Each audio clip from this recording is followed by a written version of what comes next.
Buenas noches, jóvenes. Que el Señor les bendiga y que la paz del Señor esté con ustedes el día de hoy. Hoy vamos a continuar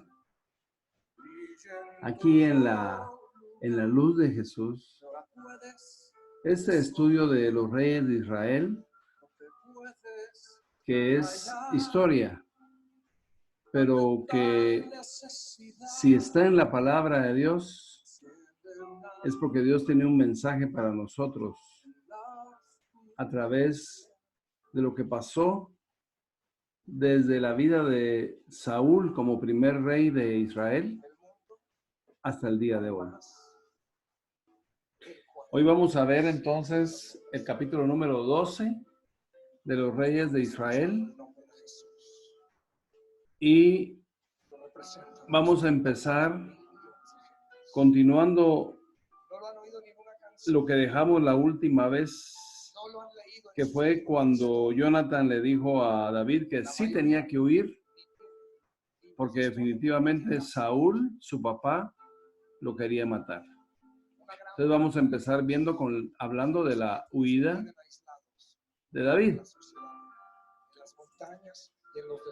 Y yo quiero que me acompañen a lo que dice 1 Samuel capítulo 21. Dice: vino David a Nob y al sacerdote Ahimelech. Y se sorprendió Ahimelech de su encuentro y le dijo: ¿cómo vienes tú solo y nadie contigo? Aquí vamos a entender por qué le dice esto a Ahimelech. Se lo dice este sacerdote porque conoce a David, sabe que es un guerrero valiente de Saúl y lo ve llegar sin el ejército, solo con unos pocos hombres que lo acompañan. Esa es la razón por la que se sorprende a Ahimelech de verlo solo. Y respondió David al sacerdote Ahimelech. Aquí vamos a ver, hermanos, de aquí en adelante vamos a ver un poco de lo que David inventa, o sea, miente,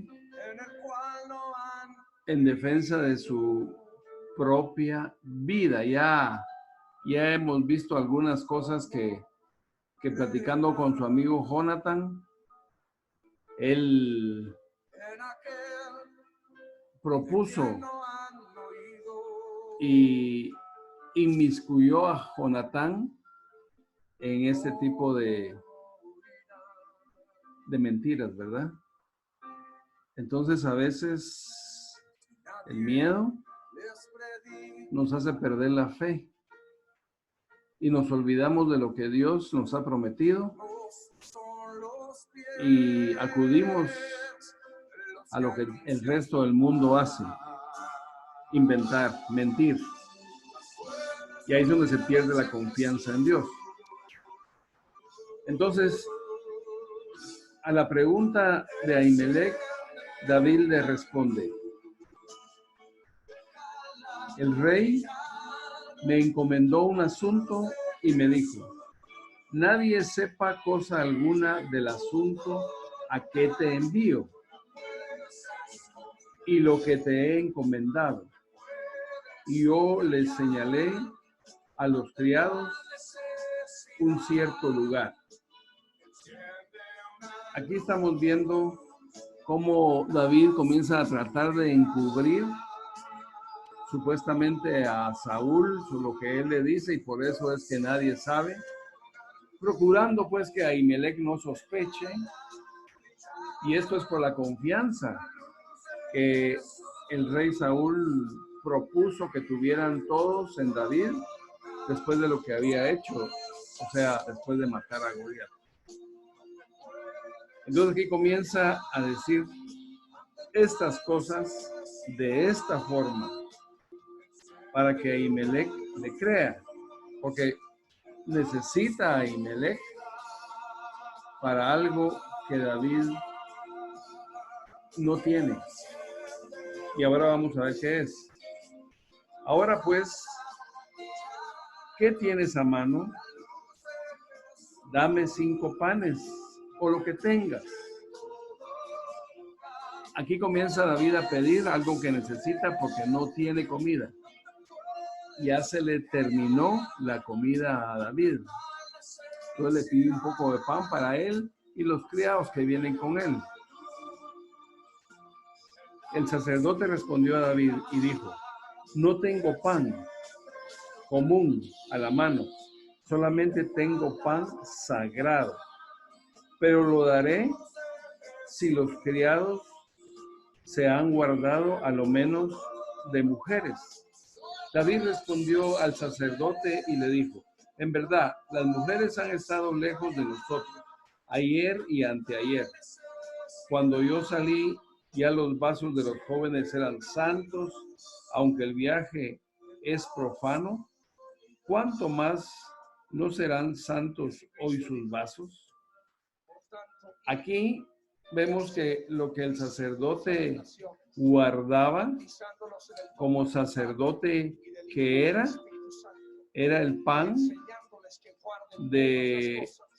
que se guardaba y se comía y que solo él tenía derecho a usar, ¿verdad? Como sacerdote que era. Entonces, vemos claramente aquí cómo comienza a pasar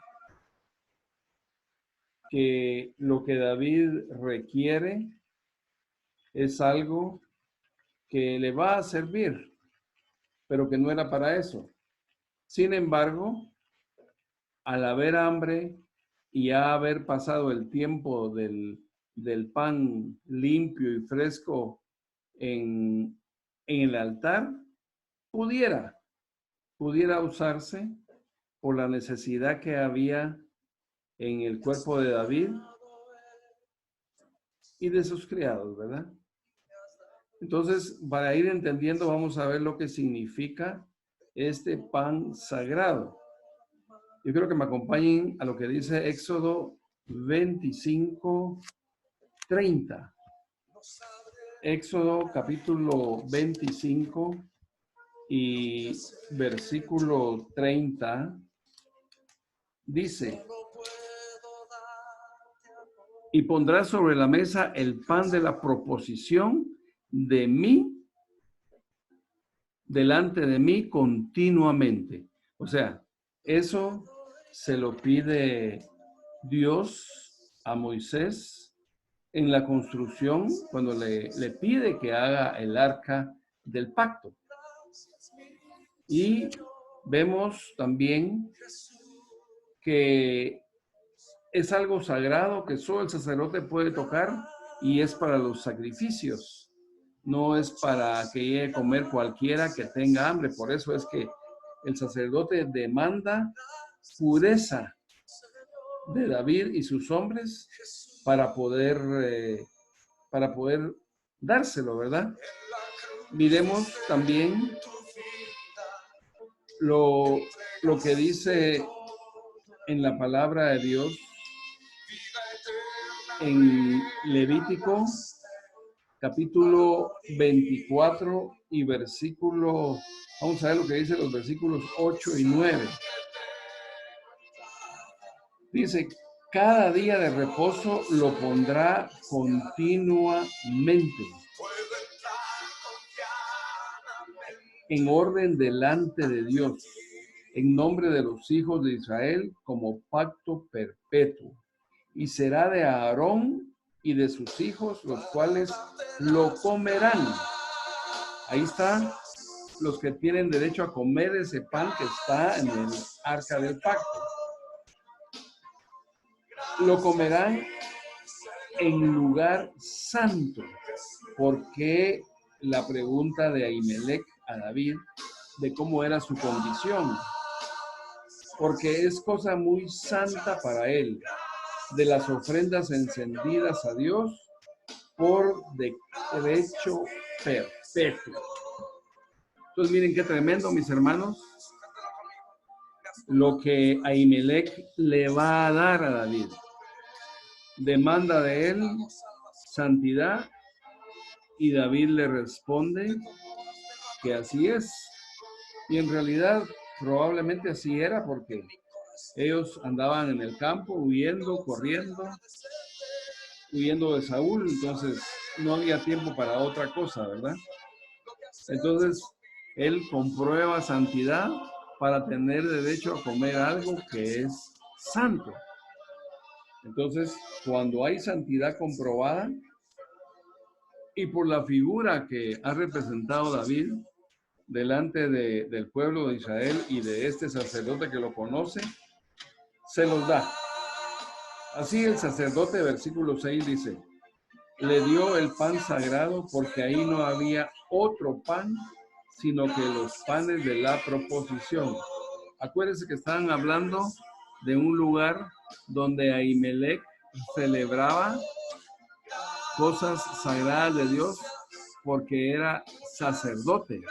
O sea, él era levita, descendiente de Aarón. Todos los que de la tribu de Israel practicaban estos actos sagrados delante de Dios en el arca del pacto, tenían que ser sacerdotes y descendientes de Leví. O sea, eran levitas, tenían que hacerlo así. Es parte de lo que tenemos que aprender. Entonces este sacerdote confía y le da los panes a David porque ya era tiempo de quitarlos y había en David santidad. Y por eso se los da. Dice, continuando con el versículo 6, que es el que estamos leyendo, que no había otro pan, sino que solo esos panes de la proposición, los cuales habían sido quitados de la presencia de Dios.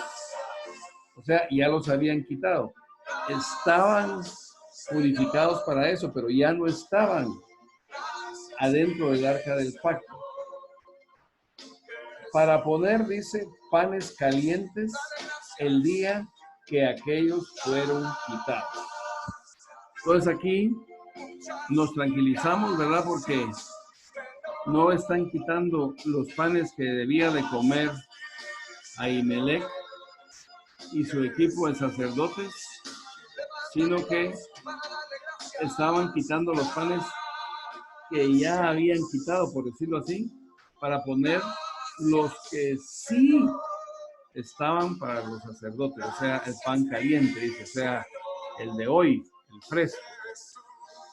Entonces, de esta manera, aquí vemos cómo Ahimelech, podemos ver en esta gráfica, está entregando los panes a David.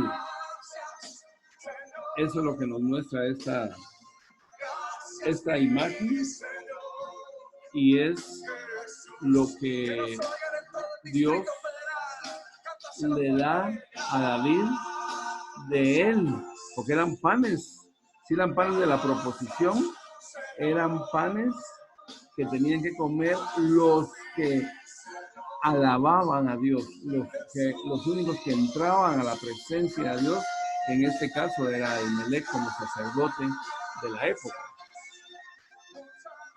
Aquí podemos ver también, a pesar de lo que David inventa por tener el favor de Dios,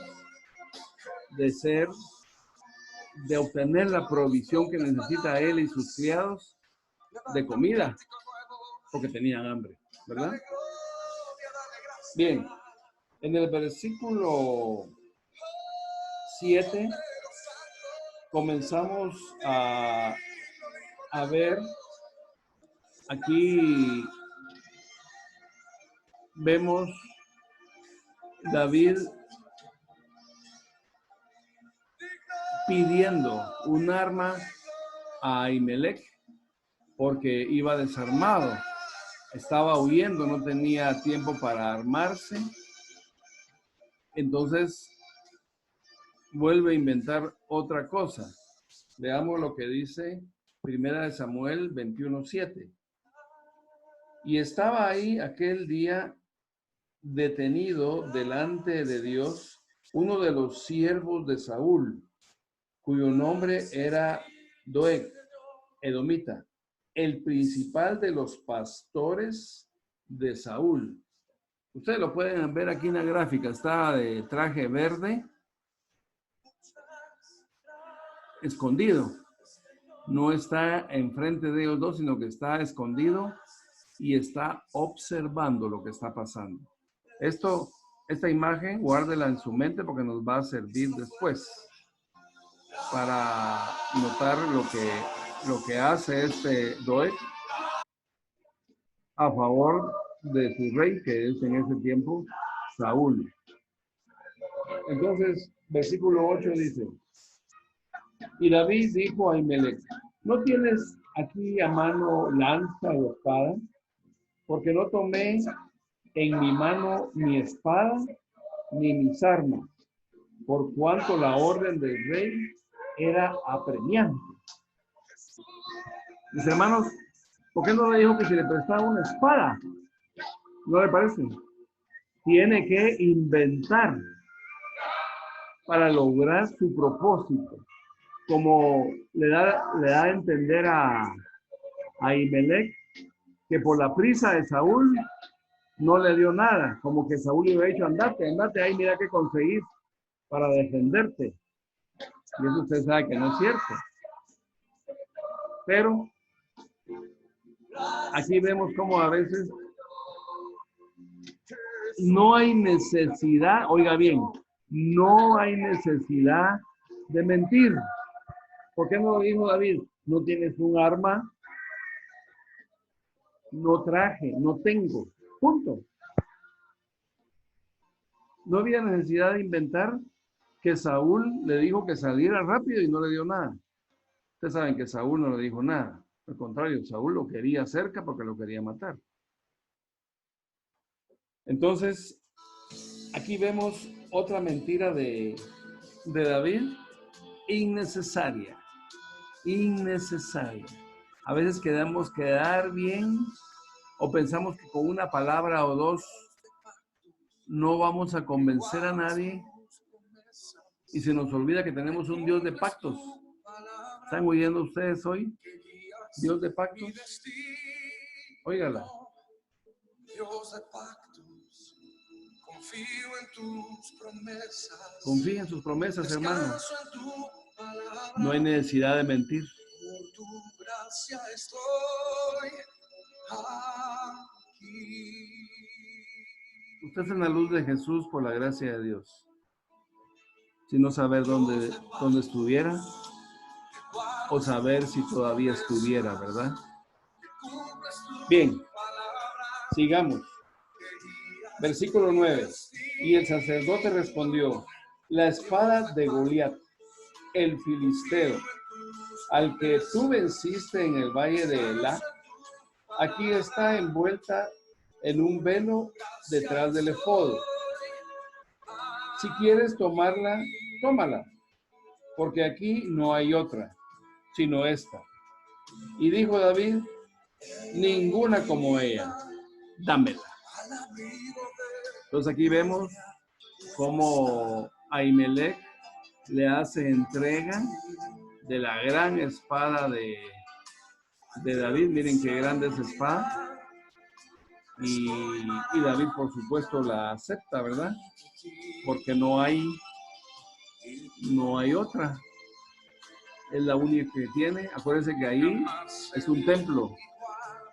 Es un lugar donde está todo lo sagrado de Dios, incluyendo el arca. Entonces no habían armas. La que habían guardado ahí como símbolo de la victoria de Israel era la espada del enemigo de Israel, que ustedes saben fue Goliat. Toma después entonces David la espada que acepta de Ahimelech y sigue huyendo. Y aquí vemos el culmen de la actuación de David. ¿Eso no le parece conocido a usted? ¿Eso alguna vez no le han dicho a usted que cómo se hace loco? Aquí vemos lo que David hace, inventa para que, según él, no lo mate este rey. Pero leamos lo que dice 1 Samuel 21:10. Y levantándose David aquel día, huyó de la presencia de Saúl y se fue a Aquís, rey de Gat. Y los siervos de Aquís le dijeron: ¿no es este David el rey de la tierra? ¿No es este de quien cantaban en las danzas diciendo: hirió Saúl a sus 1000 y David a sus 10,000? Y David puso en su corazón estas palabras y tuvo gran temor de Aquís, rey de Gat. Todos estos reyes, mis hermanos, de los que hablamos, como los filisteos, como los amonitas, y todos los reyes de ese sector, todos los reinos eran enemigos de Israel. Entonces tenían que guardar los israelitas distancia entre ellos.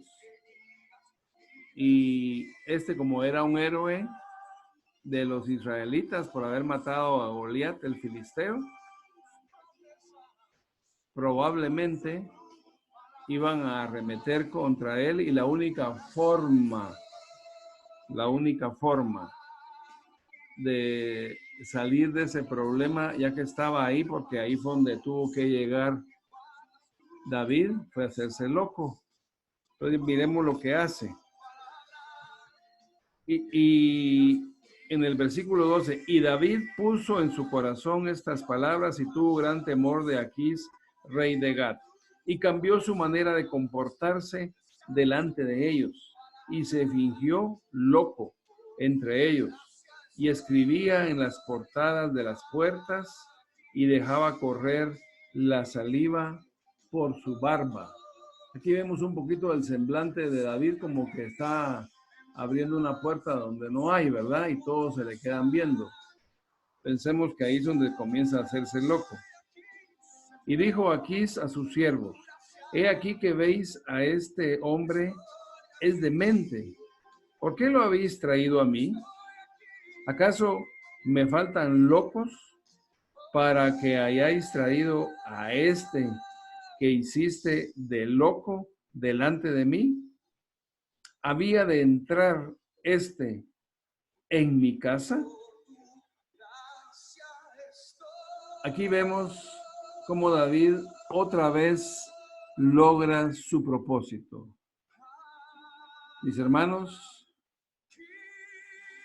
aunque David miente, no pierde la gracia de Dios. No la pierde.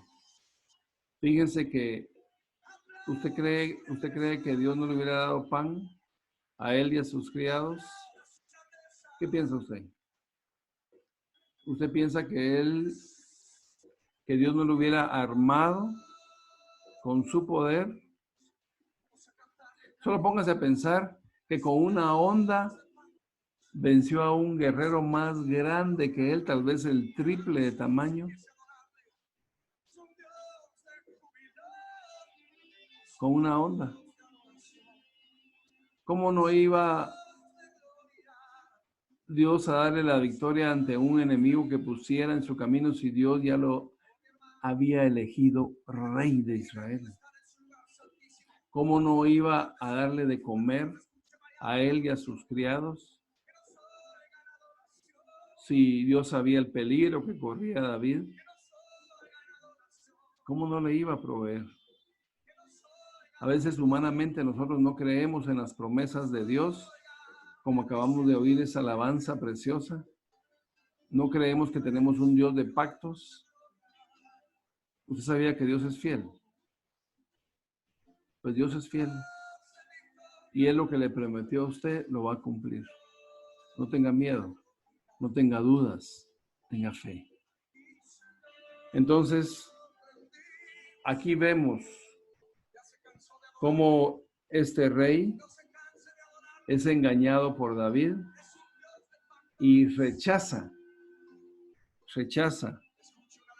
a David, aún sabiendo que era el que venció a Goliat. Le dice a sus hombres que no lo quiere ahí y lo echa de su reino. Y con esto, probablemente David está salvando su vida. La astucia de David es grande, pero en mi opinión, nunca hay necesidad de mentir. Porque el Dios que tenemos cumple su palabra, hermano.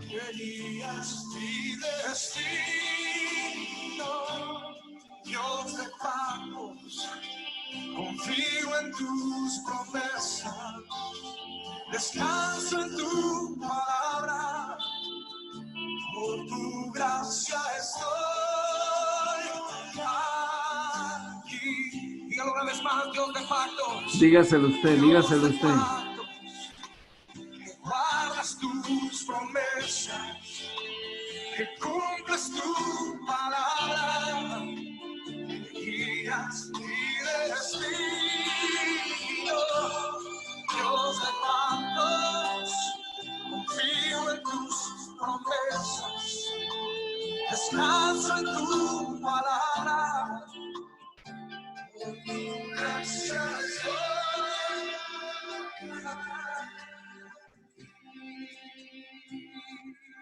Dios le hizo una promesa a usted y probablemente a sus padres y también a los que creyeron que no era necesario desecharlo de su familia y por eso buscaron una luz para que alumbrara su vida y la cambiara para bendición suya. Comience usted a creer en lo que su familia creyó y bendiga el nombre de Dios y acepte la voluntad de Dios en su vida y no la voluntad o las palabras de los que le aconsejan mal. Que Dios les bendiga, hermanos, y tomemos los buenos ejemplos, no los malos. Buenas noches.